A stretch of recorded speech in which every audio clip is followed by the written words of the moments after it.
This is a live presentation of the Titan Upload Network.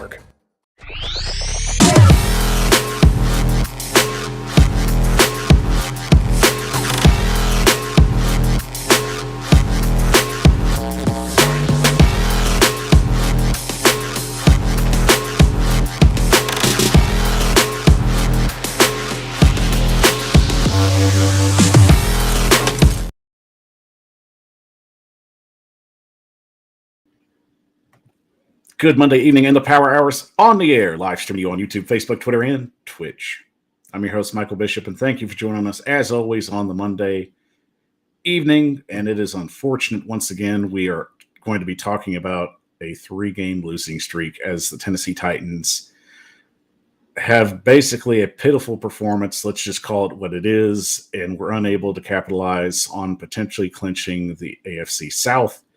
So now the Jacksonville Jaguars have opened the door to potentially be competitive in this, but just a little bit, not too much. But we'll definitely talk about that game a little bit. See everybody in the chat already getting some comments in. Got to give a shout out to Al Pierce. Always good seeing you, Al. And yeah, 4 turnovers. You're not going to do much with turnovers in any situation. And believe me, it was one of those games where everything that could have gone wrong went wrong. Especially you look on Titans Twitter, everybody just seems to have just kind of a bad vibe going. And I guess it was just a trickle-down effect. But we'll get into all that. But first, of course, I have a guest waiting in the studio, and let's go ahead and introduce him.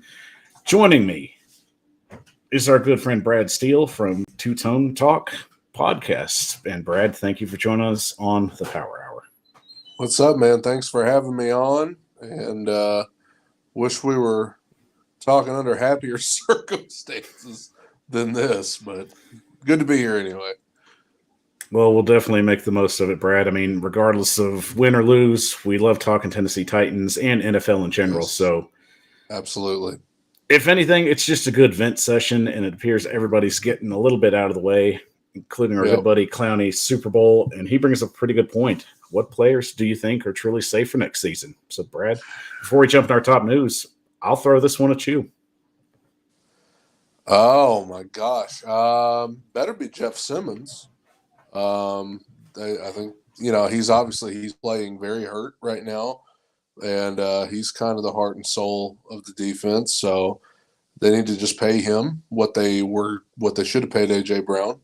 They should pay him. Traylon, obviously, I'm excited about him and what he's shown. Chigo Okonkwo, all the rookies, obviously, they're safe for next year. But as far as players that'll be on the chopping block, I mean, there's a lot of guys that they can cut and free up some cap space. So I think we're probably going to have some sad goodbyes to some guys like Taylor Lewan and some others. But as far as who's safe on the offense, especially outside of a couple of guys, I'd say just about everybody's on the chopping block, if what they're doing now keeps up. So, and I agree with you. I mean, it's a situation where we've got a lot of guys with some heavy cap hits coming into next year. The obvious one's definitely Lewan. Bud Dupree seems to have played his way out. He's just not playing the contract that he was given. Yeah, and not bad, but just not good enough. What he's getting paid. Yeah. And definitely Ryan Tannehill definitely comes up in the situation. And before we get into top news, one thing I definitely wanted to touch, anybody that reads Bleacher Report, definitely an article that caught my attention where quarterbacks that could potentially be on the move for 2023. And this one had an interesting pairing. And basically it said Ryan Tannehill would be let go of his contract and the Tennessee Titans would pursue Tom Brady. Mm-hmm. So I already see you kind of giving it a little thought. So definitely interested in your thoughts on that takeaway. Well, my initial thought is no, but because he looks like a broken man right now. But also a couple of years ago when they had that option, I said, ooh, no. And now I kind of wish they would have just brought him in. I will say, I mean, if he's going to go somewhere else, he needs to go somewhere that's a strong run game because I think right now in Tampa Bay, he's having to throw the ball like 50 times a game. And that's just, at his age especially, like, he doesn't need to be doing that. It's not sustainable, and it's why they're so bad. Tampa Bay is. So I mean, if he were going to go somewhere, it would need to be somewhere with somebody like a Derrick Henry, who's going to run the ball a whole lot. But if they want Brady, they're going to have to get a better offensive line because he'll get killed here. And that's definitely the truth right there. And honestly, my take is, if it was 2015, 2016, I'd be a little more excited. Oh, I'd be a lot more excited if it was then, but it's not. I mean, Brady's beating time right now, but time is still undefeated. So eventually, one of these days, he's going to hang it up. We'll definitely talk about that a little bit further in the show. But first, we got some top news to break down. So what do you say, Brad? We jump into this. Let's do it. All right, jumping into our top news tonight, I'm Michael Bishop with the Power Hour, welcoming everybody into the show. Let's get to it. And jumping in one of our interesting stories right now, one of the biggest names in the head coaching carousel for next season would definitely have to be Sean Payton. And Payton has definitely put some interest into coming back for next year, potentially if the Chargers or even the Rams jobs opens up. So, Brad, realistically, do you think that those are the only two jobs that he would be interested in right now, or could there potentially be one that opens up down the road with just a lot better prospects? I just hope it's not Indianapolis. If he wants to go to the Chargers or something, or Arizona, maybe if that opened up, if he wants to go there, be my guest. But just please stay away from Indianapolis is my only wish, because it's been a couple of years. Well, he retired at the end of last year, right? That's right. So I mean, I think people have maybe forgotten that. I mean, Sean Payton's he's really good. He's a really good coach. And so for that reason, I hope it's just in the NFC. I hope he goes to the NFC. And if he goes to the AFC, please stay out of the South. And I mean, you bring up the Arizona Cardinals, and that realistically could be a good fit with him, with a young quarterback in Kyler Murray, and just definitely good offensive prospects right there. Especially, he just sinks his teeth into just young talent right there. And right now, Murray is yet to scratch his potential. So do you think he could potentially turn his career around like he did with Drew Brees? I think that there's some maybe some off the field stuff with Kyler Murray that may be a little more concerning, because he just, there's a lot of talk this past offseason about him with they had to put in his contract that he had to watch film. I've never seen that before. And so, I mean, I don't think anybody would have ever had that problem with Drew Brees. I don't think Drew Brees was staying up late playing Call of Duty on, before practice or anything. But I mean, Sean Payton, it would take somebody like that to kind of turn that around. Unless we forget, another reason Arizona might be a good fit for him is because they've got a veteran of all veterans, DeAndre Hopkins, at wide receiver. And he's been dealing with injuries, but I mean, that's still DeAndre Hopkins. So. Now, of course, Peyton definitely doesn't come without his baggage, and we know he's been embroiled in many a controversy in the last decade. So do you think that might scare away a couple of teams trying to sign him? It would definitely make them a little iffy about him, but I mean, my thinking on that is it's football, and people just want to win. And I think ultimately, if you hadn't killed anybody or seriously hurt anybody, they're probably gonna extend some grace. So for somebody like Sean Payton, somebody will hire him if he wants to come back, surely. Well, I mean, that Kevin James movie was kind of like almost a war crime. So along those lines, yes. I kind of feel that that's something that's going to scare a few teams away. Yeah, I'm too afraid if he has like a career renaissance, then they're going to have to make a second version, like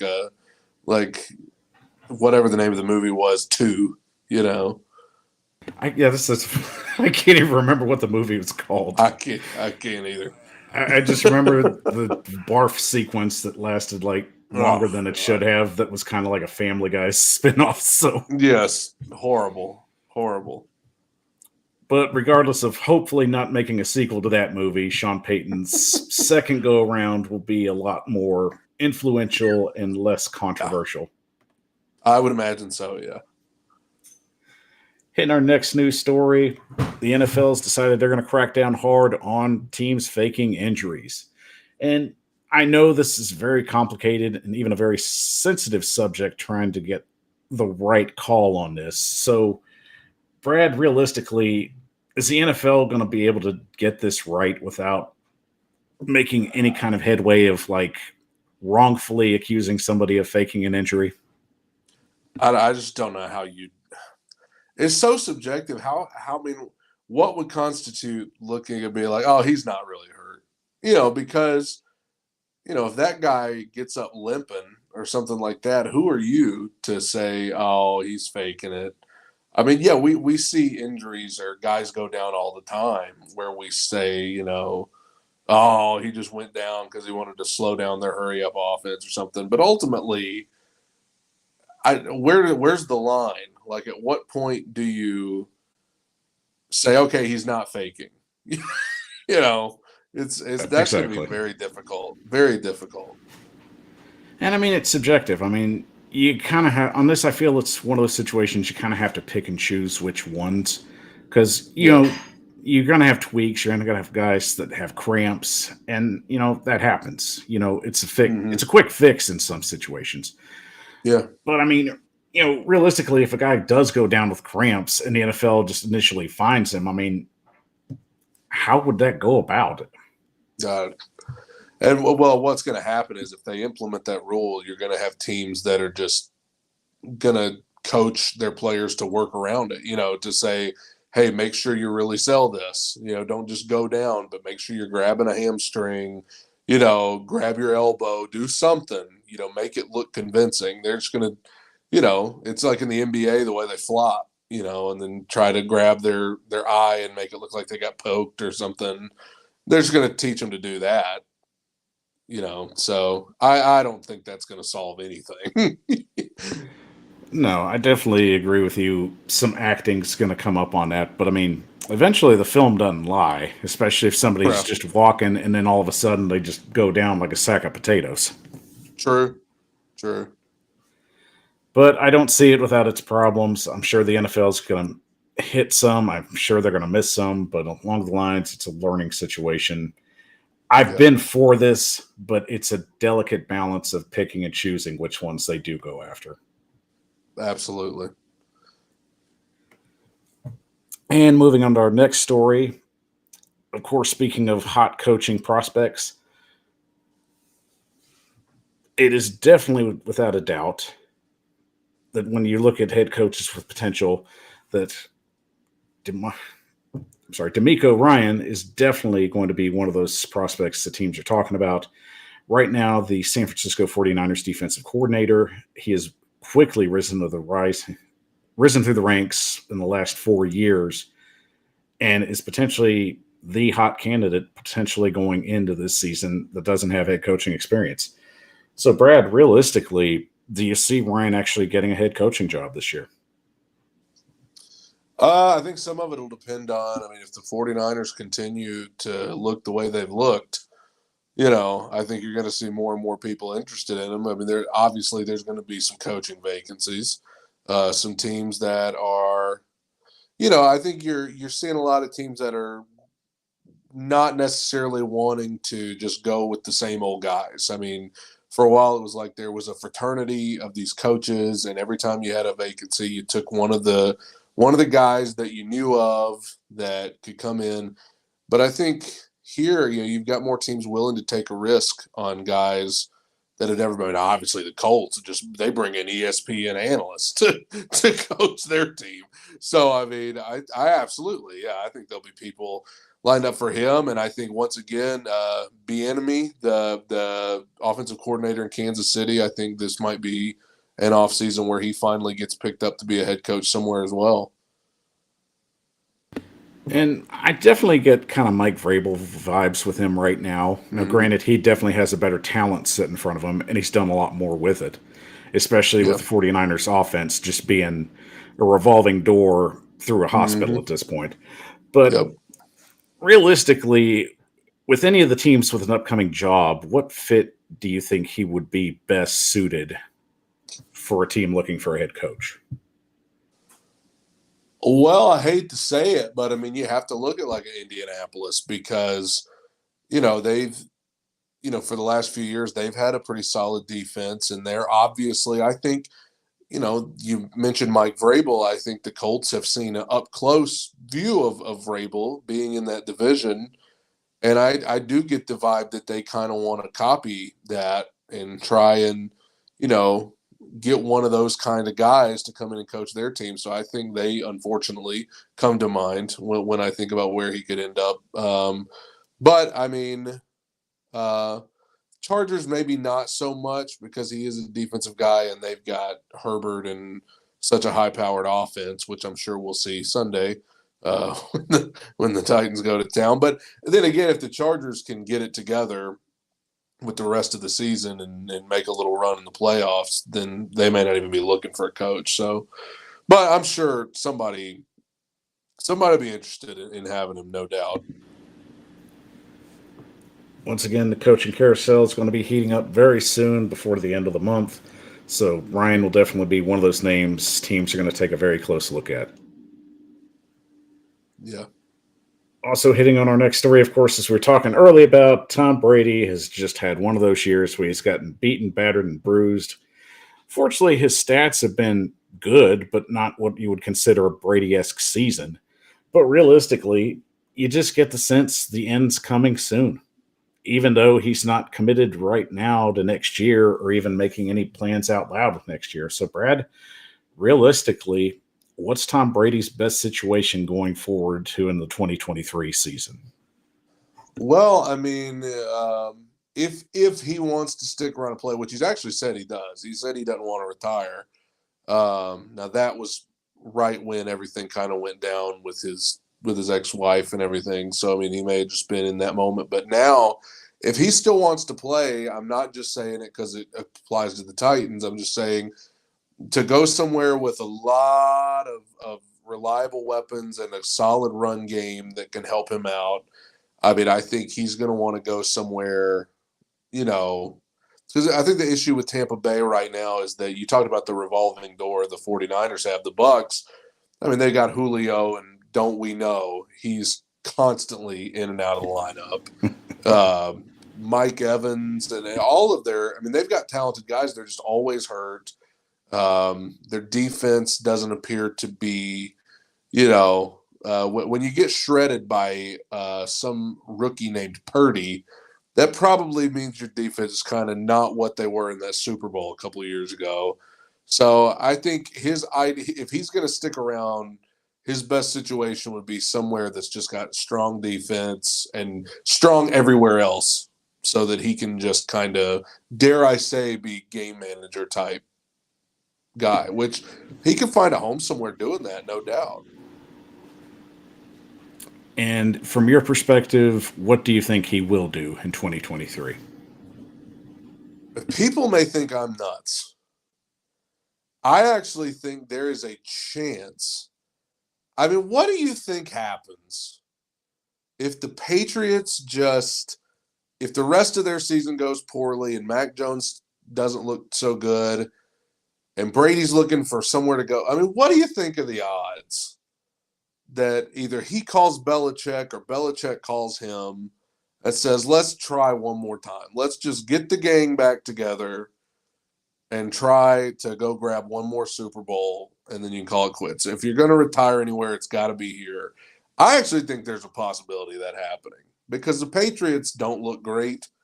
Mac Jones doesn't look as good as he did last year. I think that's actually something that would break the internet probably, but also I think there's a realistic chance that could happen.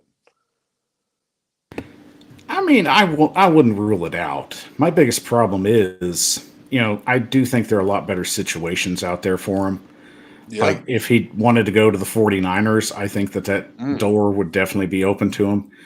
Yep. With the Patriots, I still feel that offensively they don't have enough weapons for him, and that would have to be something that they address heavily in the offseason. Yeah, I agree. I'm sure deep down, if they had plenty of weapons, I'm sure he would love that to go back there for one more season. But No doubt. assuming they don't just have a tremendous offseason, a team like the 49ers, yes, but are you any better off with him than you are with Jimmy Garoppolo or Trey Lance? At this point, I don't know. So Tom Brady will definitely have plenty of opportunities and great situations going into the 2023 season if he decides to come back. yeah. And to finish it out, of course, it's Monday night, and we've got a game. So, of course, the Arizona Cardinals and the New England Patriots, two teams we've talked about quite often tonight, will be squaring off in Arizona. So, Brad, I definitely have to ask you, out of the two teams right now, who needs this game the most? Well, I think it's too far gone for Arizona. I think they've been too inconsistent. I don't think they have much hope of climbing back into the playoff race at all.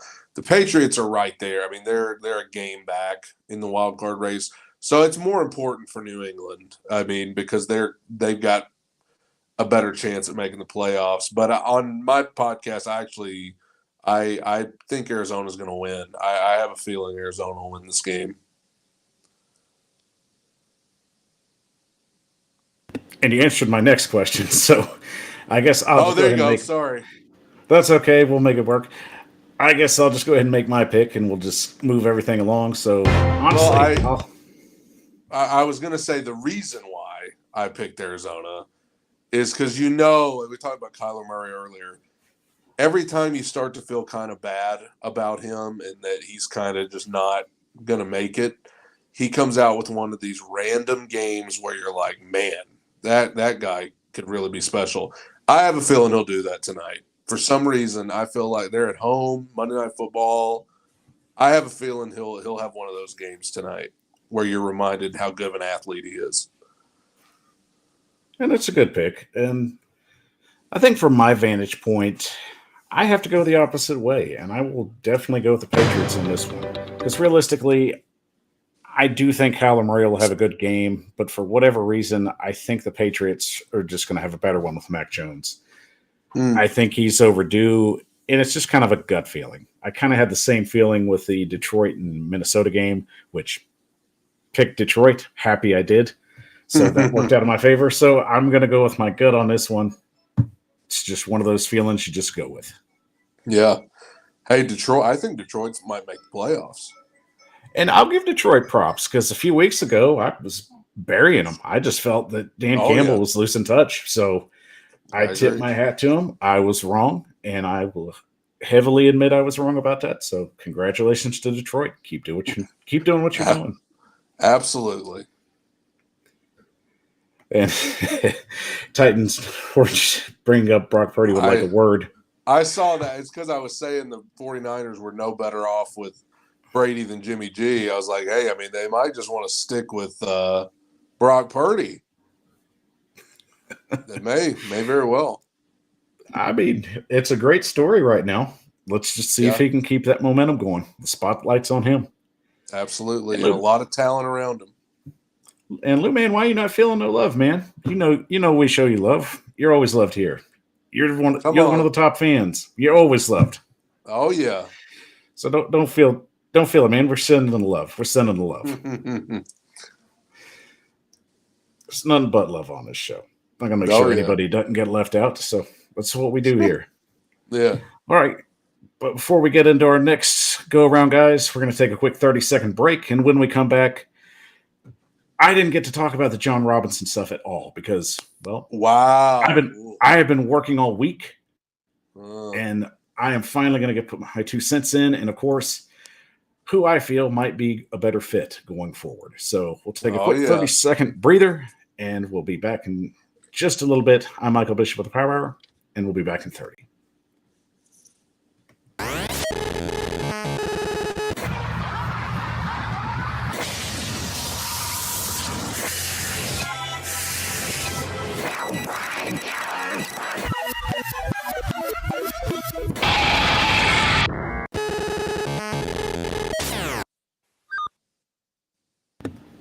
Power Hours on the air, live streaming to you on YouTube, Facebook, Twitter, and Twitch.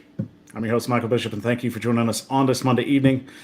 Joining us is our guest, Brad Steele from the Two-Tone Talk podcast. My apologies for that. Oh, you're good.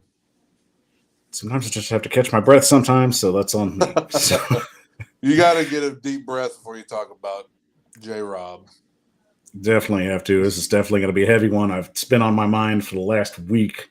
But of course, thank you, Brad, for joining us on the show tonight. And I definitely want to give you a chance to shout out to the fans and where to find all your great content that you're putting out every day. Oh, thank you. Thank you very much. Two-Tone Talk podcast.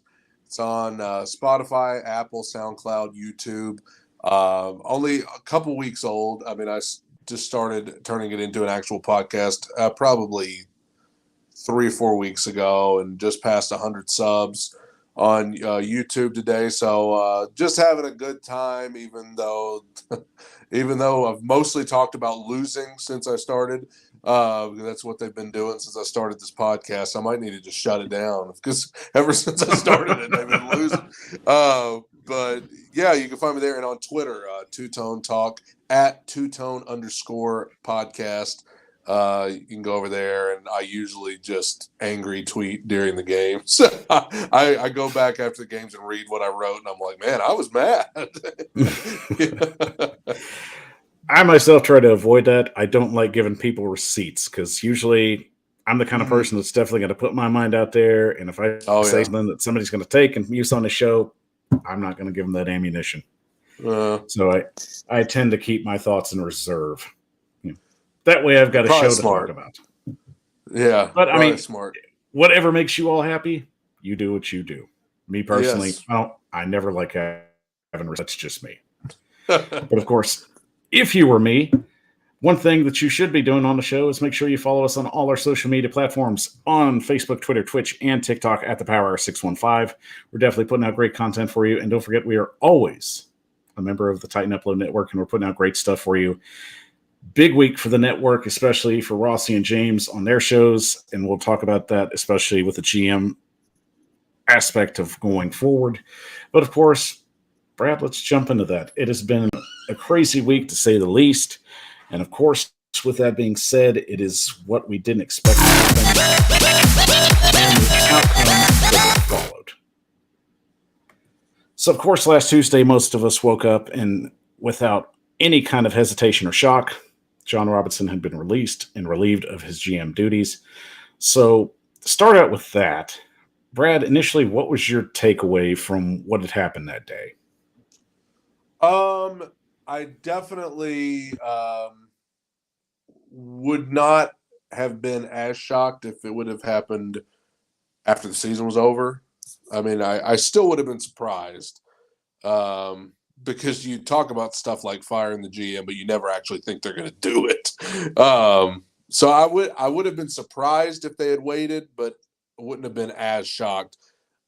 But to wake up, or I was already awake, but to see that news was definitely like, I kid you not, I thought it was a fake account. I like, it was Ian Rappaport or something that had tweeted it first, and I saw it, and I thought it was a fake account. I was like, there ain't no way that this has actually happened.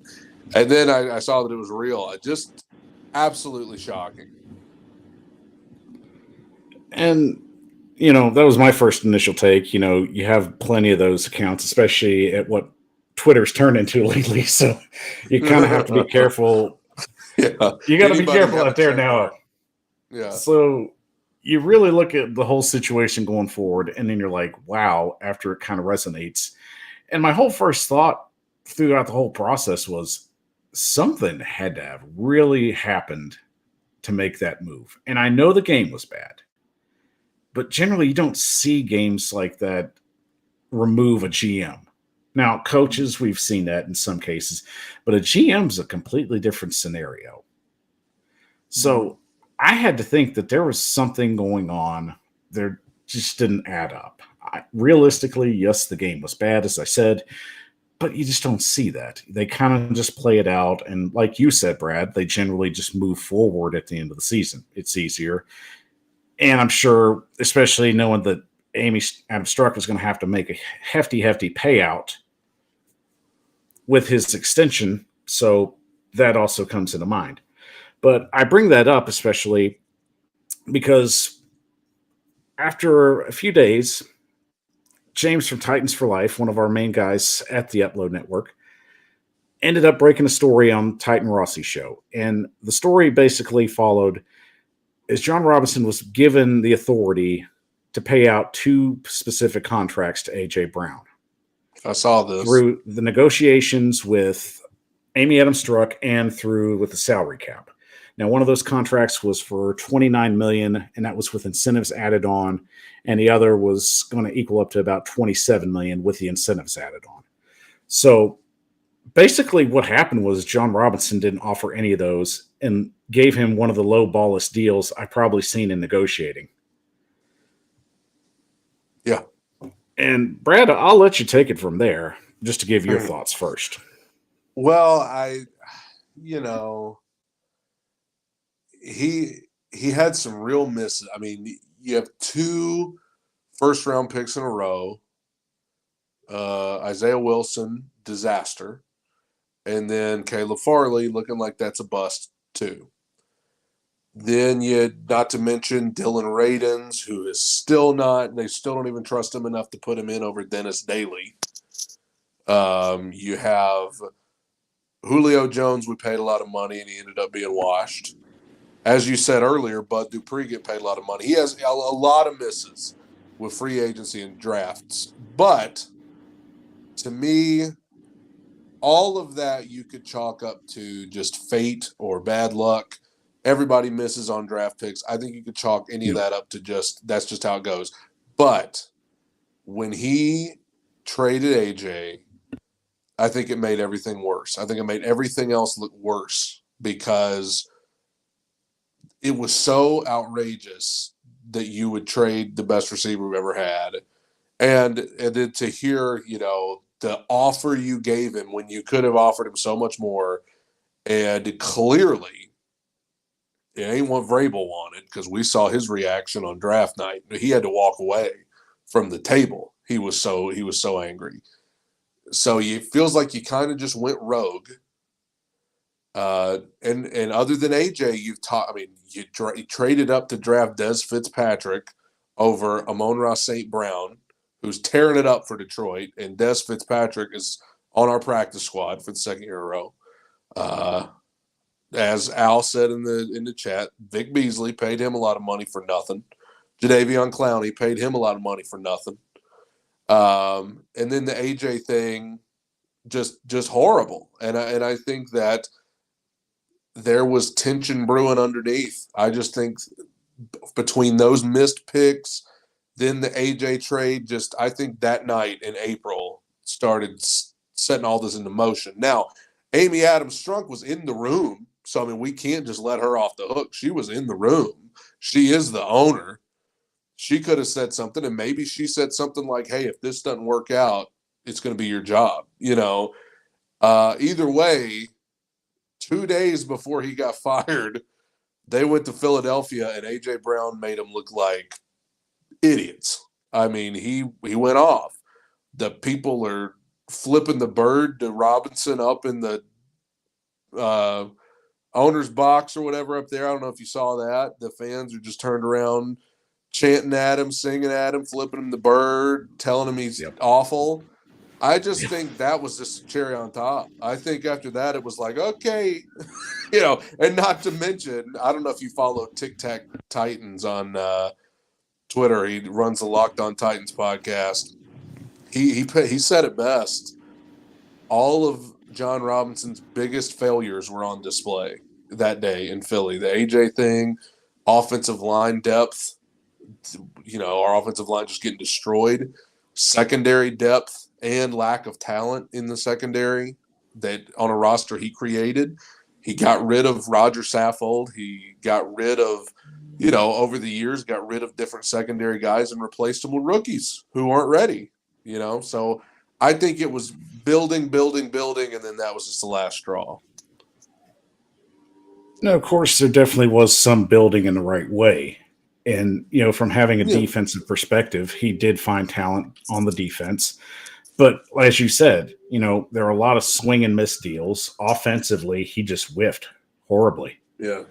And you tend to look especially at someone's successes and their failures. And when you have deals that just kind of pile up at the point where you're not really doing anything with the talent that you had and in the window that the Titans have had in the last 3 to 4 years, it was squandered, especially last year. And I hate pulling the Band-Aid off that deal, but the thing is, I give credit to J-Rob for getting him out of the hole, but he got him to the ceiling he could get to. And, if you're trying to shoot for, division championships, good for you. But unfortunately for this fan base, they're trying to get to a Super Bowl. We're trying to win a Super Bowl. And John Robinson wasn't going to get him over that finish line. Yeah, and I said this on Twitter on one of the days that followed this. I said, two things can be true at once. The Titans were the worst team in the league when he took the job. He got them to 6 straight winning seasons, 3 division titles, AFC championship game. I mean, you can appreciate him and what he did to get this team where he got them, while also at the same time admitting he hit his ceiling, and you hate that because I think he's a good guy, but it's like, I would assume every team's trying to win a Super Bowl. And if you're sitting here, and obviously Amy Adams Strunk is serious about this, and I think we should all be encouraged that we have an owner that is willing to say, hey, winning the worst division in the league is not good enough. And, we want to be where the Bengals are, the Bills are, the Chiefs are. We want to be one of those teams and not just the team that can give them a good fight but come up short in the end, So, somebody said getting rid of J-Rob will lead us back to the 2010 to 2015 days. I don't know, and I'm sure this might segue us into what we're going to talk about next, but I think the difference between now and then is that now we probably have the best coach we've had, even though I don't agree with everything he says and every way that he does things.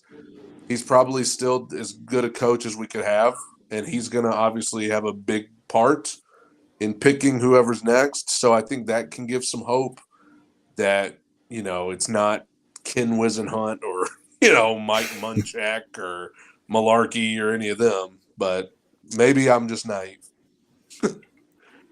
Well, the realistic point here is, the Adams family basically believe in what Mike Vrabel's doing.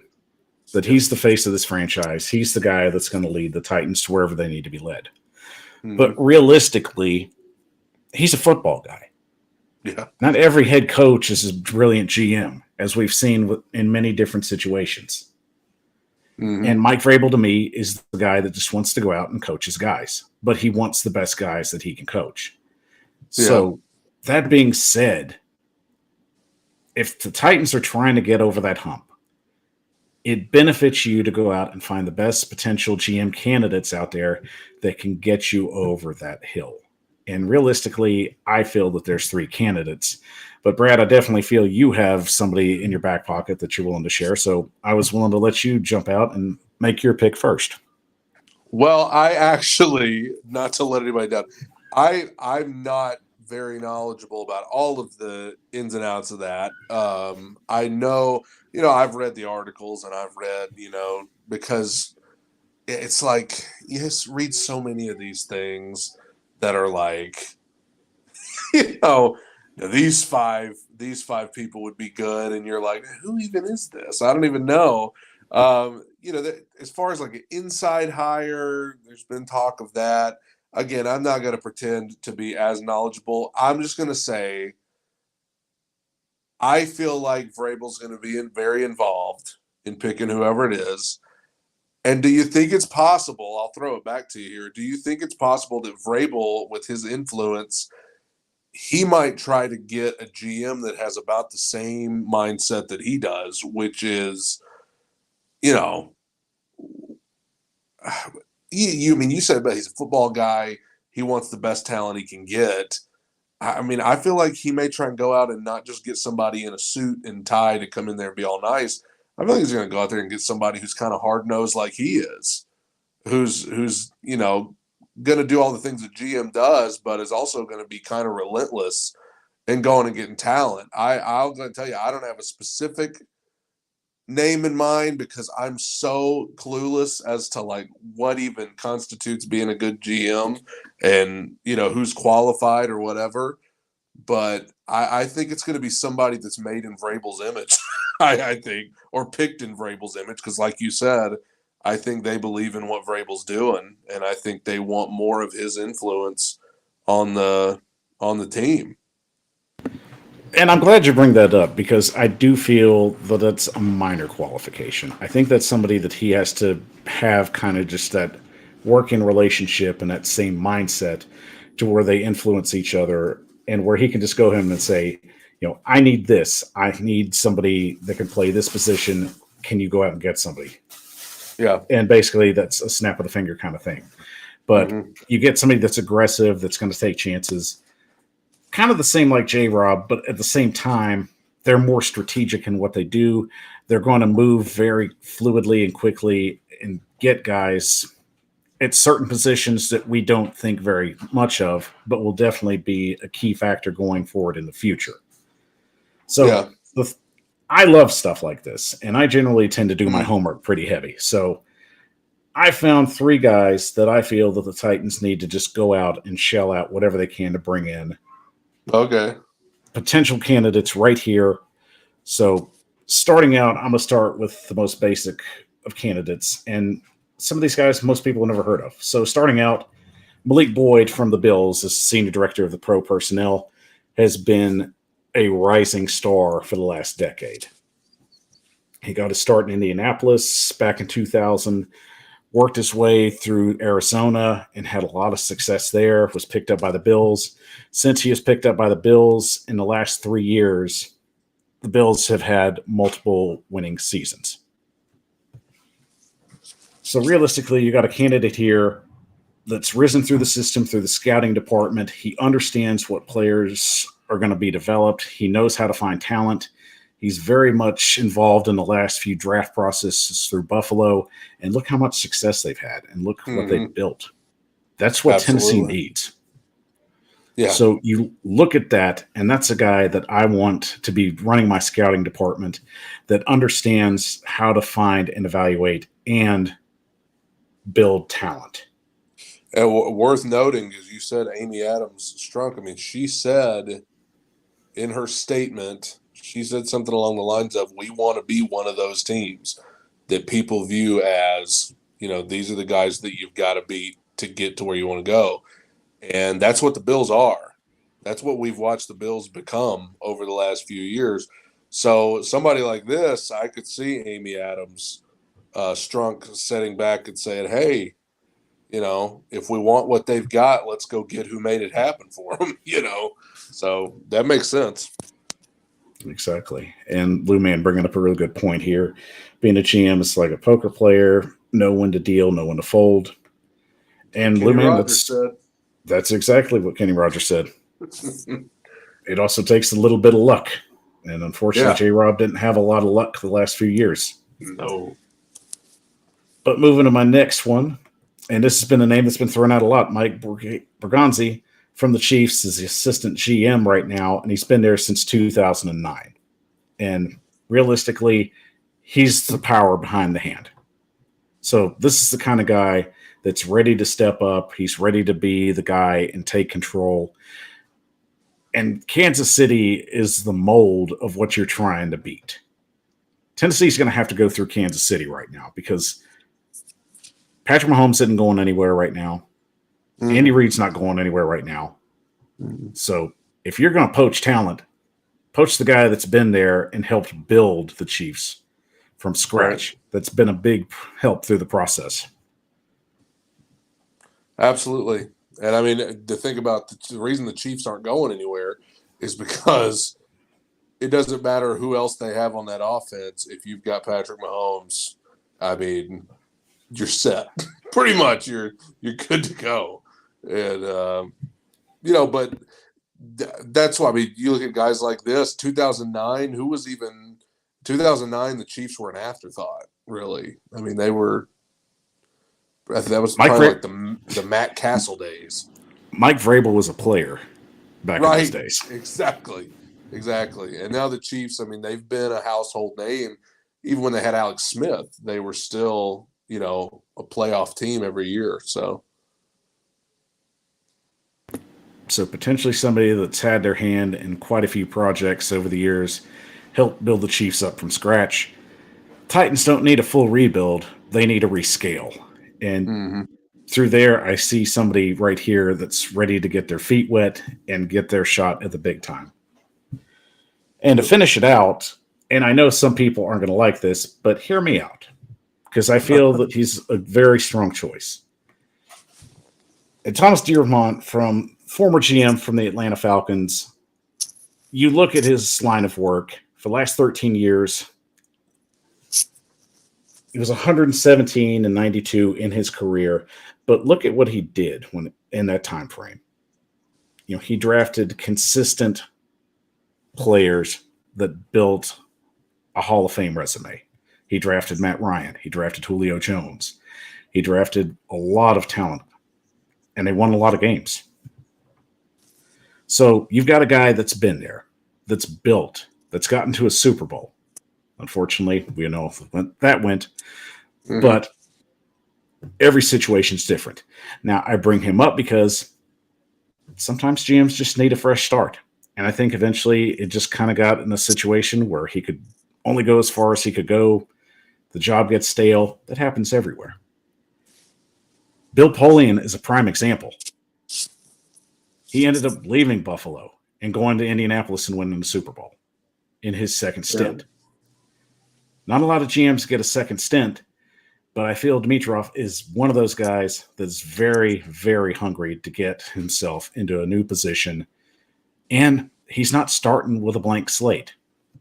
There's some pieces, but he can build around.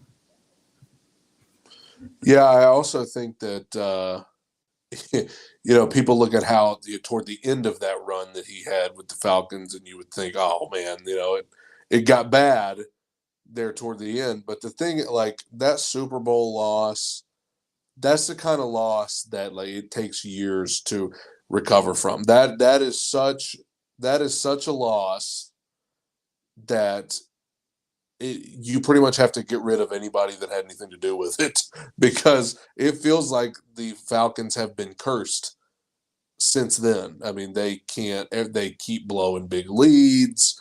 It's like that ghost of that game has continued to hover over them. So, I mean, and their GM at that time is not going to be exempt from that. It just, that's such a loss that it feels like he's got a clean house after that. It's that devastating. And it's understanding, but that's why I bring up Bill Polian. Bill Polian lost 4 straight Super Bowls. Yep. He lost 4 straight Super Bowls, and after that ended up getting fired. I think it was 96, 97. Then he goes back to the Indianapolis Colts and wins a Super Bowl. Yep. So the man knew how to build. Absolutely. And that's what I see with Thomas Dimitroff. You got a guy that can build, that's been there, that has vast experience, that's probably ready to get back out there. I think he just needed some time off to refresh, revamp, just like anybody coming out of a bad job. You put your energy and your effort in there, and then it just gets stale, just like anything we do in life. And I think that was the situation there. Yep, it happens. So to finish it out, I mean, realistically, the Titans are going to have their grand pick of whoever they want. But the real goal here, they're trying to find somebody long-term to get through the glass ceiling. And that's been the problem the last 3 years. The Titans have touched it. They haven't broke through it. Yeah, I mean, it's kind of like with J-Rob. You got somebody to take you from the bottom to about 3/4 of the way up. And now you got to get somebody to finish the job, and, it's easier said than done, because obviously no matter how this season ends, it's going to be an interesting offseason. It's going to be an interesting draft, interesting free agency, all of that. So it'll probably be as eventful an offseason for Titans fans as we've had in quite a long time. That it will, and unfortunately, we'll have to wait a little while longer because we've still got a season to finish up. Oh, Lord. But, of course, guys, we've got to get to the game yesterday, and I'm sure, Brad, I know we don't have to, Brad, but I mean, we've got about 10 minutes left, so I'm sure everybody in the chat's got to put their 2 cents in. I know you want to put some cents in, and I'm basically sitting here with quarters, and I'm about ready to just flick them. So let's take a quick 30-second break, and when we come back, Titans, Jags, good Lord, we're going to do it. Whew.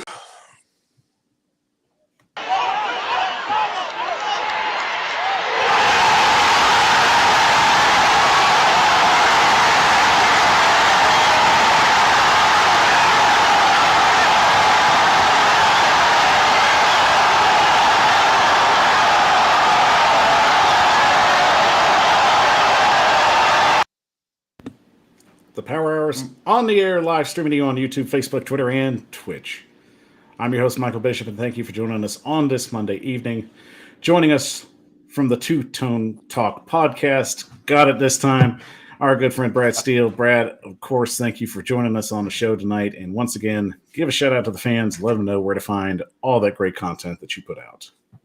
Well, first of all, showing that pick six right there of Byard in that game from last year saddens me to remember what happy times those were compared to where we are now.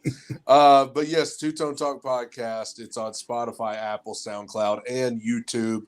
YouTube channel. Just type in Two Tone Talk. Would really appreciate you subscribing. I'm on Twitter at @2tone_podcast. And I'm on there always chatting it up with Titans fans as well. And I also appreciate being here tonight very much. And we appreciate you, Brad, being here as well. Getting to some of our comments real quick before we jump into this abysmal showing of the game yesterday. Lou Man, of course, being active as he always is. Very weird question. No weird questions, man, but we'll give it an answer. Can a GM manage multiple teams? And I would have to say an easy no. I think it's a situation where it's conflict of interest with other teams. So I'd say even if a GM's like preparing to leave one team and go to another one, I'd say that would definitely be a situation that they wouldn't be able to do until he left officially. So, Brad, thoughts on that? Oh yeah, I agree. I first of all, even if teams were willing to let someone do it, I think that whoever it is would lose their minds trying to keep up with two different organizations and manage two teams. I mean, that probably about you talk about burning the candle at both ends. That's it. That would be nuts. The man giving a shout out to you as well, Brad. So, I appreciate getting that out there. And our good friend Kent Woods. Kent Woods, yeah, Kent Woods had something to say right there. Kent is definitely always vocal. So, haven't seen you in a while, Kent. Good seeing you. Yes, you did say that the Titans were garbage and comfortable winning the AFC South and won it done in the playoffs. And Kent, I mean, realistically, right now, as of right now, and it's easy to say, that's nothing to argue about. That's basically where we're at. So it's hard truth, but it's truth. So, of course, you getting your shot in. I'm sure everybody else wants to get their shot in, but of course, let's just go ahead and just rip the Band-Aid off and get to it. Oof. As we all know, just a nauseating stomach feeling looking at this image. The Tennessee Titans drop a must-win game to the Jacksonville Jaguars at home, creaking the door open for the Jaguars in the AFC South divisional chase. So realistically, they're not mathematically out of it. But Brad, realistically with this game, and there's so many places to start, and I joked with my friends over at the Titan Upload Network that basically I could have, copied and pasted a show from last week and threw it up and no one would have noticed. Right. Same problems, same mismanagement. So what's your take from the game? I had a good friend of mine that texted me during the game. He's like, man, he said the Titans are getting exposed. I texted back and I said, well, there's really not much to expose. I said, pretty sure everybody's kind of figured out who they are. Turnovers just kill you, and that's first thing stands out from yesterday's game. The only difference between this game and last week's game is that at least last week's game was against the best team in the league on the road. This was at home against a 4-8 Jaguars team that I will stand by. At the beginning of this game, it looked like the Jags didn't even want to be there. Like maybe it's just me, but it was rainy and foggy and gloomy, and it looked like the Jags because correct me if I'm wrong, but the Titans scored up first, and then the Jags went 3 and out, and then Titans got the ball back, and it was like, man, this feels good. And Jags are just kind of laying down, rolling over, and whatever. And then we just let them back in. 4 turnovers. Tannehill misses a wide open receiver. McMath down there going in for the touchdown.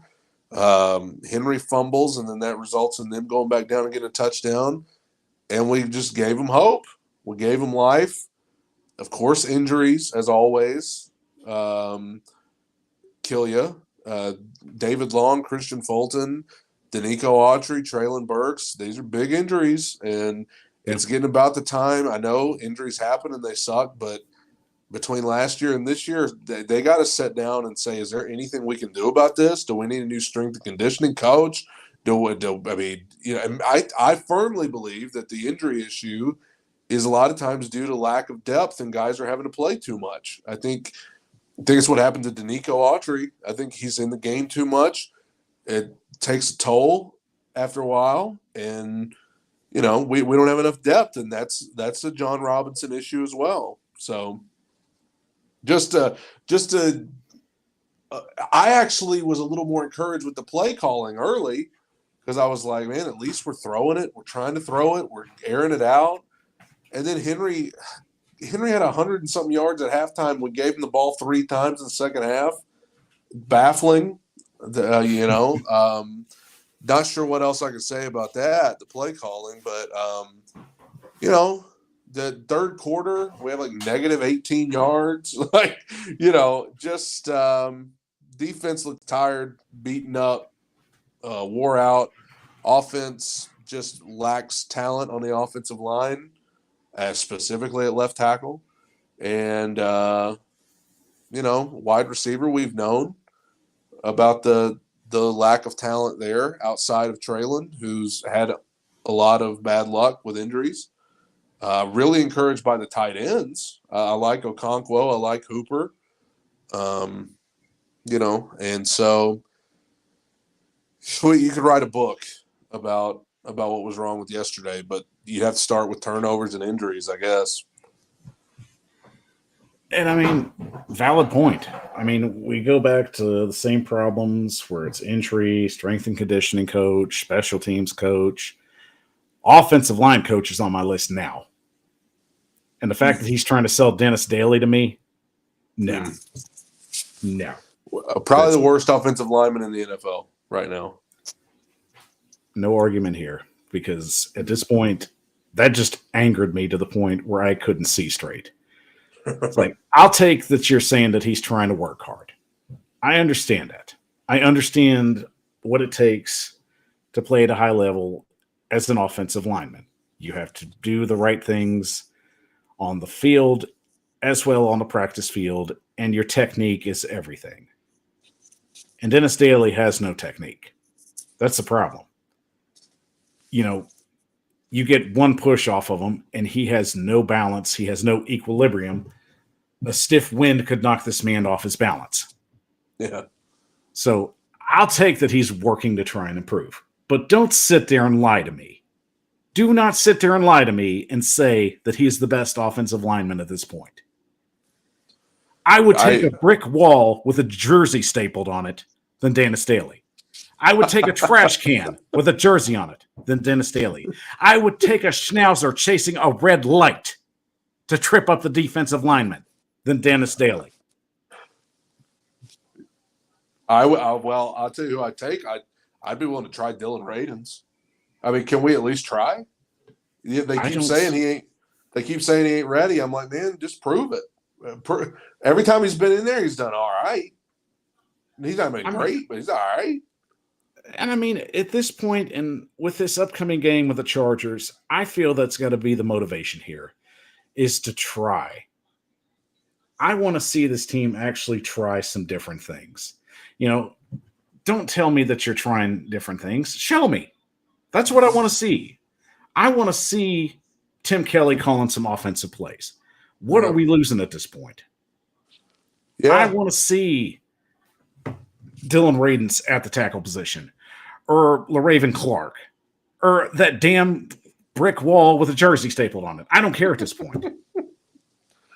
Show me something. Give me something that you are trying. Don't tell me. Show me. Yep. That's what I want.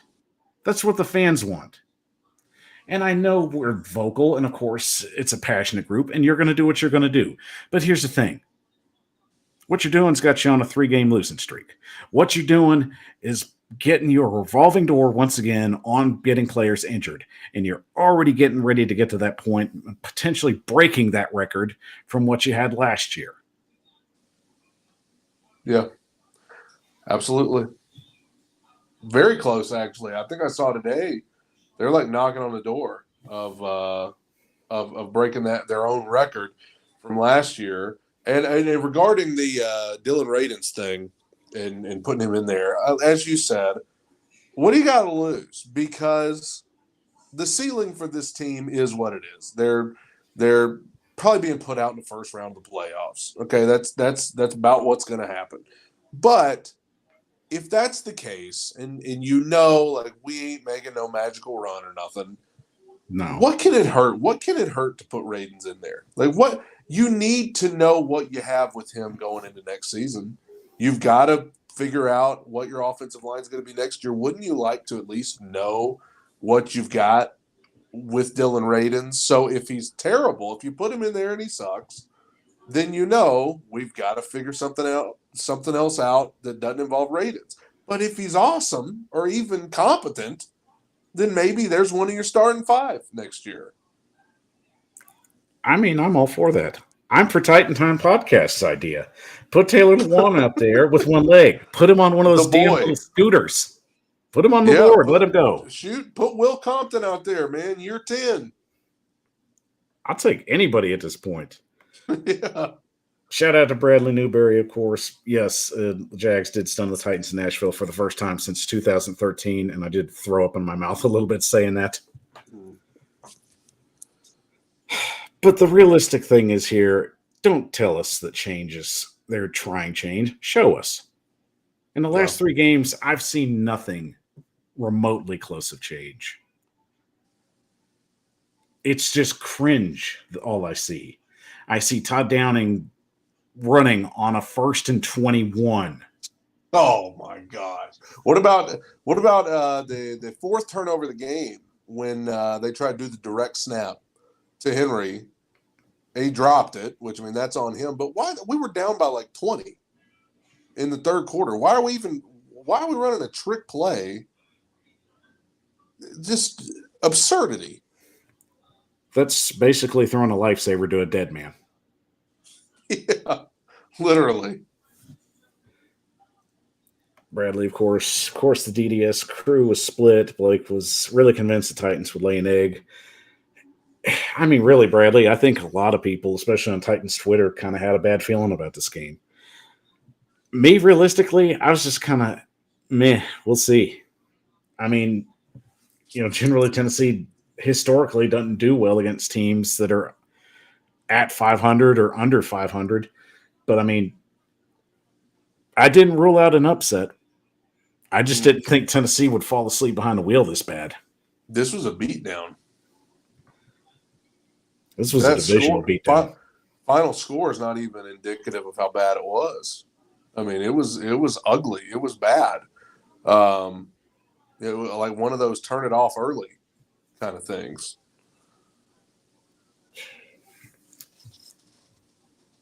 And the bad thing is, I was going to say this too.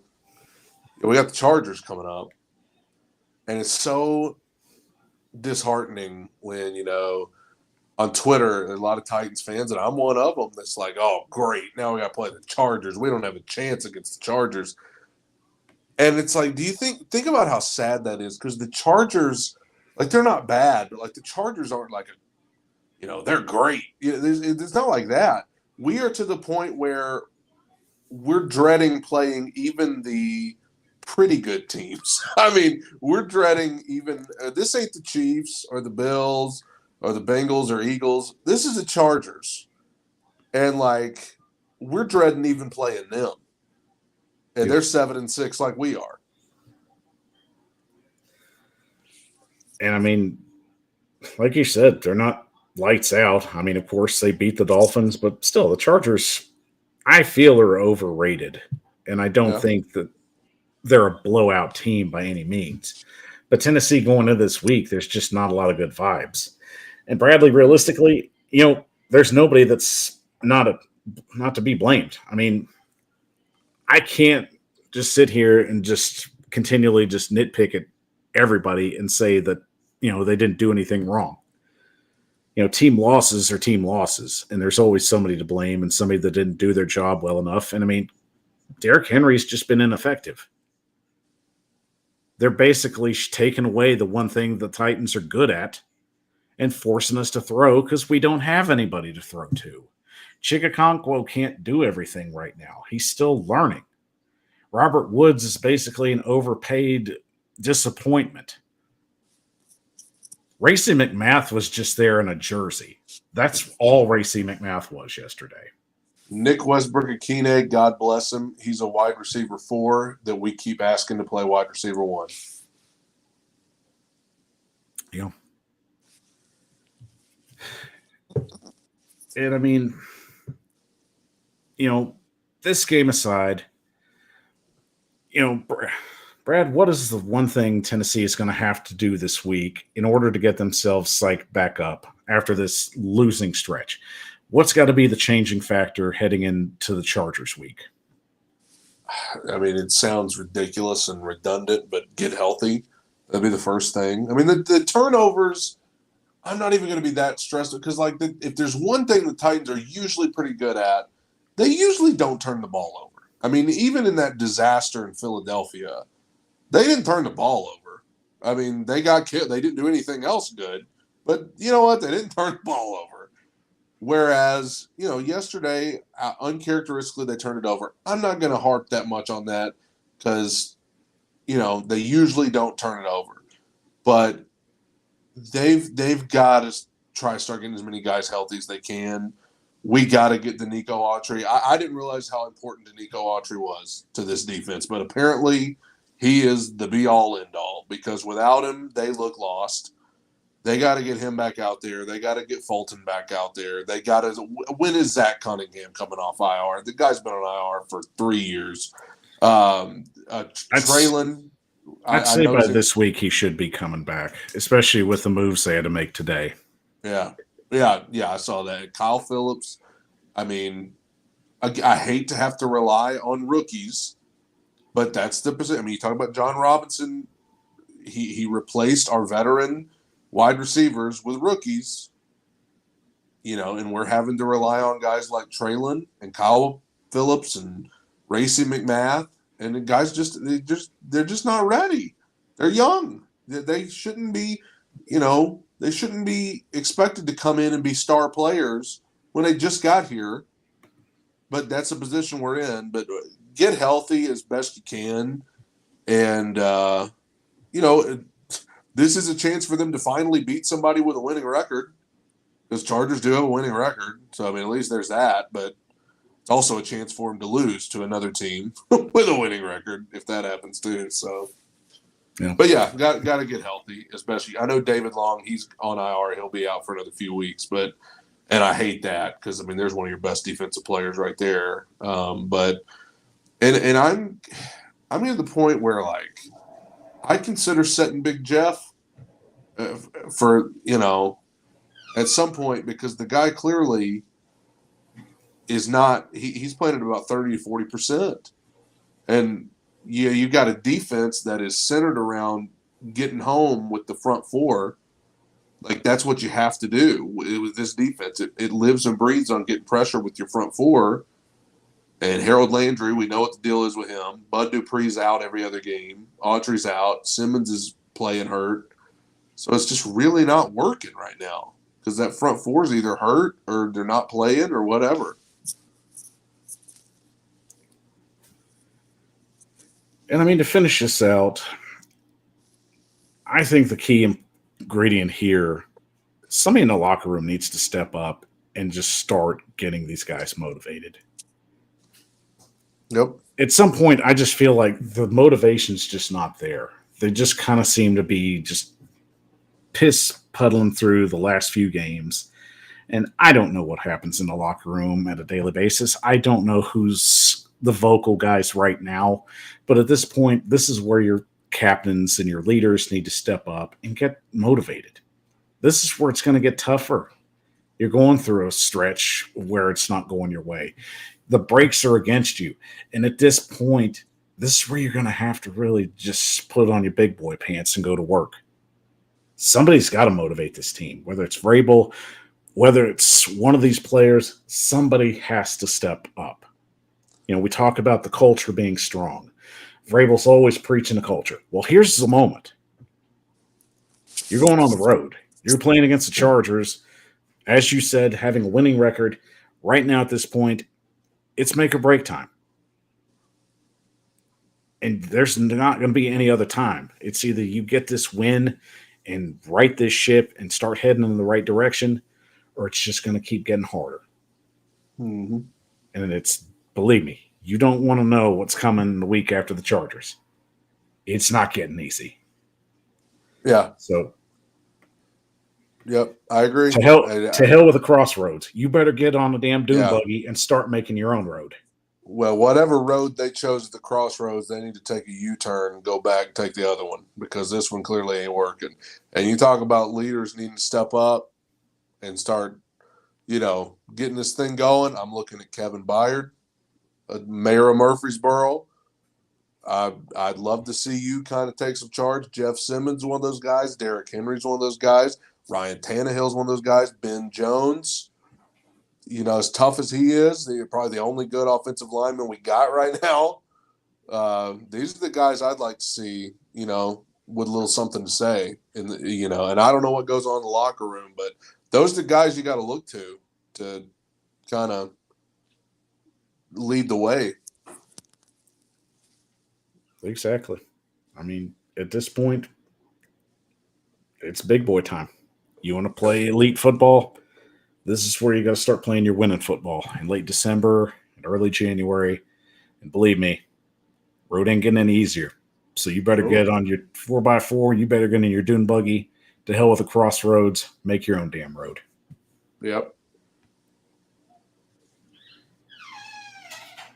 All right, guys. I want to thank you all for joining us tonight on the show.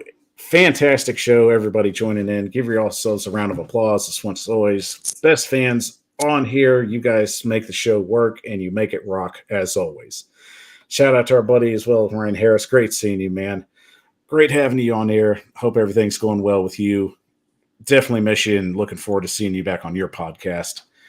And Lou, man, I guess Mom had an early bedtime today. I'm not sure, but Mom's always watching the show, but I guess it's just one of those days. So it's understandable. But as always, thank you everybody for watching the show, and Brad Steele for joining us tonight. Fantastic having you in here, and I definitely want to make sure you give the fans a shout out and let them know where to find all that great content at. Well, it was a joy being on tonight. I appreciate it very much. Two Tone Talk podcast on YouTube, Spotify, Apple, SoundCloud. I upload new episodes every Monday and Friday, and I'm on Twitter at @2tone_podcast. And again, thank you for having me on. I enjoyed it. And it was a fantastic show. We're grateful for you being on tonight.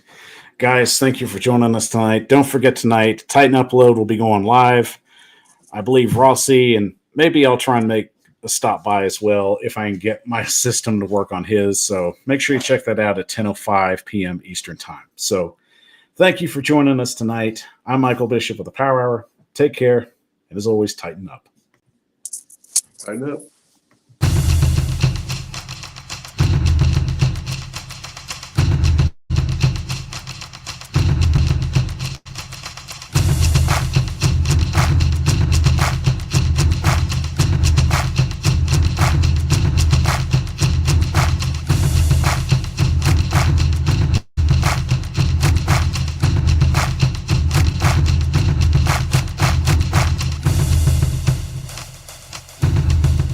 Thank you for watching this live presentation of the Titan Upload Network.